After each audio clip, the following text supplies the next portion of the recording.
Hello and welcome everyone to another episode of the Talk Freelance to Me podcast. I'm your host, Ashley Cisneros Mejia. Welcome, welcome. Today you are in for an amazing treat. You're going to get to meet an amazing, super talented, super busy, super business-like woman, Leydi Montoya. Welcome to the show. Thank you. Thank you for having me. I'm so excited to have you on here and your experience, both just doing everything under the sun in HR and in business and corporate, but then also having a lot of entrepreneurship things that you've been working on for years is super cool. I think our audience is really going to learn a lot from your experience and your perspective on this whole world. So Freelance fam, you are in for an awesome, awesome treat because Leydi really can see things from both perspectives, working in HR for a huge company, but then also having your own business. So I'm going to read a little bit from her bio so that you can learn more about Leydi. Introducing the founder of RSP Translation Services, an entrepreneur who has been providing high-quality translation services in Central Florida and nationwide for over 10 years. With quick turnaround times for certified translations from English to Spanish, including documents like birth certificates and marriage certificates, Leydi is a skilled Public Notary. She also offers additional services like Bilingual Wedding Officiant Services, Day of Wedding Coordinator Services, and resume consultations. Leydi is an active member of various professional organizations in the Central Florida community. She demonstrates her commitment to supporting others and giving back. In addition to running her successful business, she also has a really impressive academic background, earning a master's in business administration from Florida International University and a bachelor's degree from the University of Central Florida. She has previously worked as an executive assistant to the director for the Department of Justice in Washington, D.C., and she also served as a family ties coordinator for the Ninth Circuit Court. When she's not working, Leydi enjoys traveling, trying new restaurants, and spending time outdoors with her husband. We are so thrilled to have her share her insights and expertise on the podcast today. So Leydi, welcome, welcome, welcome. Thank you. So Leydi, thank you so much for joining us on the podcast. Tell us more about your translation company and how it got started. Yes, of course. So it started 10 years ago. I was working as a paralegal for a law firm. And then I noticed that a lot of the work it wasn't complete, it wasn't presentable. And then I was like, I can do it. I can make it better. And then I also noticed the cost that they were charging people in the community. And I was like, it's not right. So then I negotiated. And then one attorney started telling another attorney. And then my first year, I had about 5-6 different law firms I was working for. And that's how it's been going. And then I took a pause during my wedding last year. And then it has been relaunched a month ago. That's amazing. Congratulations. And so you have this company, you've had it for a long time. And then you also have a day job. You also have a really great day job doing HR, right? For a huge company. Is that right? Yes, I'm a relationship manager where I work with CEOs and CFOs with strategies. And that's my 9 to 5. And then my RSP translation is my job that I really enjoy doing. That's so cool. And I know you mentioned a couple like breaks here and there, like for these big life changes like your wedding. Congratulations. You're still in your honeymoon, beautiful phase. So I love that. I love that. So I imagine, you had the company and you burst across the scene 10 years ago. And then now you're kind of ramping things up a bit again, now that your wedding, you've been married for a bit. Can you tell us more about how you've gone about branding and marketing your company to make sure that people know about it in the community? Yeah, so even through the last 10 years, I've been part of a lot of professional organizations, such as Lambda Theta Alpha Alliance Sorority, and then Hispanic Bar Association, Lawyer Association, and Hispanica Alpha. So that has really helped me in reminding them that I'm back, that I'm here, and mainly it's been word of mouth. Also, like my mom would tell someone, a friend would tell someone in their job, or a neighbor would tell another neighbor. But that's how it's been lately, word of mouth. Yes, and networking. That's so cool. And that I feel like word of mouth, that's like the best. That's like what everybody wants, right? Instead of having to spend lots of money on advertising. Although I know there's a place for advertising, but having your work be so good that it speaks for itself and that people share about you and your services to other people. That's really great. I mean, I think that's like the gold stamp, really. Yes, and it gives that personal choice and that personal touch of, it's someone's personal document. Yeah. I mean, especially like I was thinking when I had my marketing agency, we would work with translators a lot for like, marketing and ads, really, the translation of the copy and things like that. But, and I know you can do that as well. But specifically, like your expertise working as a paralegal and your knowledge of the business community. I mean, the types of documents that you're working on are really official in nature and they've got to be correct because, the stakes are higher. So that's really, really special that you've been able to do that and help so many people. So I know you've been involved in so many different organizations and you've been on the boards. You've been a leader within a lot of organizations. Can you tell us some more about how networking has impacted your business and your success? Yes, definitely. By networking, it has put my name out there, and then they're able to network with their colleagues, their clients, and network the community out there. And it has really brought growth. Sometimes I even have two or three contractors because it's a lot for me.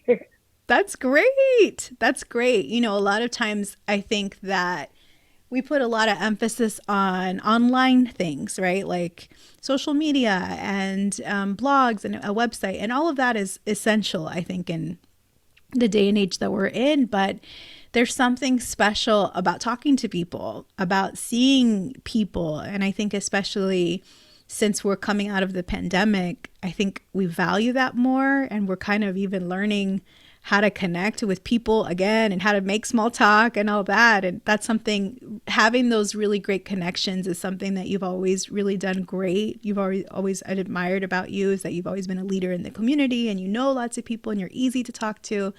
And so I think, our listeners will really benefit by knowing that getting out there and being involved is still a great way to grow your business. Super cool. So we talked a little bit about your 9 to 5, that you do what a lot of people want to do. There's a lot of people that I talk to that they're thinking about starting a side hustle, but they're not sure how it's going to impact their 9 to 5 job. And they're wondering how to do both. And you've been able to do that. Can you give us some ideas on how have you been able to manage both your 9 to 5 job, which is a really big job too, and then also your business? Yes, definitely. Having a 9 to 5 job and responsibilities can be very demanding, even on family obligations. I say time management. So managing the 9 to 5, because nowadays 9 to 5 can be 9 to 7. Yes. The weekends, I think it's all about scheduling time. And the way if someone wants to get into freelancing, and what I tell colleagues and friends, sit down and have a list. Start brainstorming. Sit down for an hour or two. Start thinking, what is it that people come to you for? What is it that they ask you for? What is it that you're already doing for free? Think what you can turn that into your business. And what are people always coming to you? Is that Excel? Is that resume writing? Is it writing assistance tutoring? Is it assisting with math? Is that helping transportation? Maybe delivering meals other than Uber, but privately. Picking friends from the airport. That's also a business. Event coordinating. Maybe planning a whole, the balloon arch, Yeah. or the setup. Start brainstorming that. And then if you can really come up with ideas, at least with 4 or 5, call your mom, call your dad, call your sister, call your friends, ask even your coworkers. What is it that are coming to you outside of work hours for questions? And that is a skill that you're going to bring and others are going to value. So good. Thank you so much for that advice. Freelance fam, I hope you were listening to Leydi's advice there, both about the time management and then also thinking about what people come to you for. What are you known? Are you the go-to person for blank? And then fill in the blank, whatever that is, because that really might be your secret power, your superpower, your opportunity for business. And, a lot of people are talking about AI and technology and what it's going to mean for our jobs, both, in kind of what I do with writing, but then also other jobs. But one of those things, when you think about, when you mention like food and you mention things that require people, right? Like day of coordinating, which we'll talk about in a moment, food preparation, those kind of services, there's always going to be a need. People are always going to need those services, and computers can only do so much. So I think there's a wide open opportunity, is a wide open landscape still for people. That's really cool. So I know you've been in business a long time and you've been also in the corporate world for a long time. What lessons can you share with us about that you've learned since starting your company? Don't be shy to ask. If you think it's going to take 30 minutes and you're only charging, let's say, $40, but then those 30 minutes is actually going to be an hour, don't be afraid to ask that extra. That's your time. Your time is valuable. And then if they know that your work is good, they're going to recompense. No, that's not the word. Let's cut it.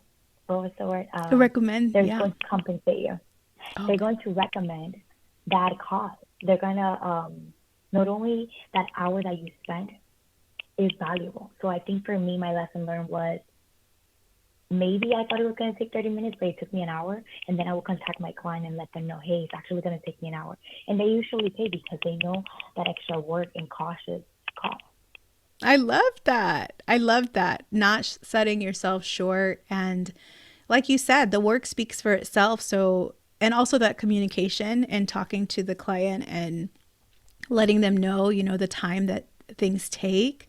I think people value that open dialogue, and they're okay with it. They really want the output to be perfect, and especially in the type of documents that you're translating. So that's really great advice. And I think, not setting ourselves short as well because of all the work. So maybe you can translate a document in 30 minutes or, an hour, but it's because you've been doing this so long, because you speak, in your case, excellent Spanish, and you've been certified, and you've been to school for all these degrees and all these work experience. So it doesn't take you that long now, but it's because of all the time and effort that you put into it. And that's worth something. That's worth a lot, actually. Yes. Oh, and another lesson learned with cost, 2023, prices have gone up. So envelope cost is up. I just went to a post office. A stamp is now 45 cents. It's now like $1.50. So also the cost of charging needs to go up. Oh, that's so good. Yes. It's can be scary, I think, sometimes to raise your prices or to have the, and some people know. Some people have no, they won't bat an eyelash about raising their prices. I think for me sometimes that's hard because we know that inflation is a real thing. We know that it's hitting all of us in our pockets. But you're right. And we have to be, if we want to have a sustainable business that lasts through this recession, if that's what we're in, we have to charge accordingly for our expenses. That's really good advice. So, for other people that are listening to this, that maybe they have a 9 to 5, maybe they are excited to do kind of what you said, that brainstorming session, they want to start a side hustle, they might even want to scale it to diversify their revenue, their income. How, what else should they do to kind of balance that so that they don't do anything to harm their 9 to 5 job? For sure. Delegate and know when to take a pause. Not everything has to be go, go, go, that I have to do my 9 to 5 in my job. No, it's okay. If you want to take a week off from doing your side job because you need to focus on your 9 to 5, that's a priority. So, and then if your side job is taking a lot of your time, find a contractor. There's plenty of websites or maybe even other friends that are similar in your industry can take over your project or client that week. That way you're not overwhelmed and your 9 to 5 is suffering. I think the most important is knowing when to slow down and when to take a break and recognizing that your 9 to 5 is your priority, and then your side, it'll be there. It'll be there. And letting know if your project is due, let's say by 5 p.m. today, letting your client know, hey, of course, with a head notice, kind of have an extra 2 hours. Something came up. And most times, people's lives, people understand. That's so good. That's so good. And even adopting that mindset that you're a business and that it doesn't just have to be you doing it, like leaning into those contractors, those professional folks that you find through networking, through all the work that you're doing in the community. That's really, really smart. It doesn't always have to be our fingers, doing it. We can have someone else, a colleague, help. That's so good. I forgot to ask you, I wanted to ask you specifically, I know that you have done a variety of things and translation. We've talked a lot about translations, but you've also officiated weddings and you've also done this cool day of wedding coordinator work. Can you tell us some memorable experiences or maybe some examples of some of that day of wedding coordinator services that you've done? Yeah, so as recently married, I started realizing I really enjoy um, following the event, making sure that the brides are satisfied, that the groom, that everything's in order. So this past weekend, I had the privilege to be a day wedding coordinator over in Merritt Island, and it felt like it was family, the tío, the tía, the primo were there, and it was just an experience that preparation, following that schedule, being prepared, and also breathing, taking a pause, and it went as a flow. And then that also is an opportunity to people that attended to keep networking and putting the business out there. So don't be afraid to network, to let people know what services you offer. This day, a wedding coordinator just, I'm primarily a translation company, and someone asked me, hey, do you have someone that can do it? This is my budget, or would you be interested? And I said, yeah, sure. That's so cool. I love that. Being open to other services and lines of business is really great. I mean, that's being open to things is half the battle, right? Being open and being receptive to that feedback. When someone spots your potential and says, hey, you would be great at this. Will you help me? That's awesome. Very cool. It was a beautiful, successful wedding. That's awesome. Very, very cool. You're a woman of many gifts and many talents for sure. So when people listen to this, I know they're going to be amazed. They probably know someone right now listening to this that they need your translation services or they need you to look at their resume from your HR perspective. How can people connect with you if they want to get to know you more and learn about your services? Yeah, so you can follow us on FaceTime in RSP Translation Services or in Instagram, RSP Translation. Awesome, lady. Thank you so much for being here on the Talk Freelance to Me podcast. I know people are going to be really inspired by your success, your ability to excel in your corporate career and grow this amazing company to have it for 10 years. That's not an easy thing. So congratulations to you. Thank you. Thank you for having me. I'm so glad to share my story with others.